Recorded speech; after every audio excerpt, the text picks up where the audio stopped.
Protesters in the West denouncing the military leadership of Myanmar, also known as Burma, one of the most difficult countries to report from, and where opposition leader Aung San Suu Kyi has spent much of the last 2 decades under house arrest. For impartial information, the Myanmar population look to the outside world, like the Democratic Voice of Burma run by exiles based in Norway.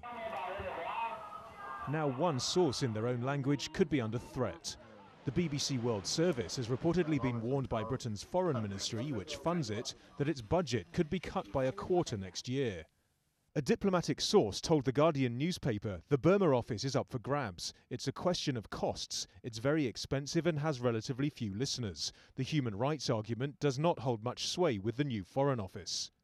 Of course, the BBC World Service wouldn't agree. Their own figures suggest that around 8 million people listen to the Burmese service broadcast from their famous Bush House headquarters. That's around 1 in 4 adults in Myanmar. Any details of cuts at the World Service should be known after the coalition government spending review next month. For now, the Foreign and Commonwealth Office is simply saying any proposal to open or close a language service requires ministerial approval, and it's stressing no such approval has been sought or given. Some, though, believe any cuts would send the wrong message.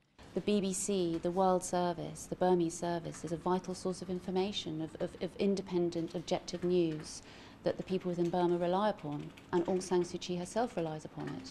The Burmese regime have been criticizing BBC almost every day on their newspaper, talking about don't trust the BBC, Burmese service, don't rely on their news stories.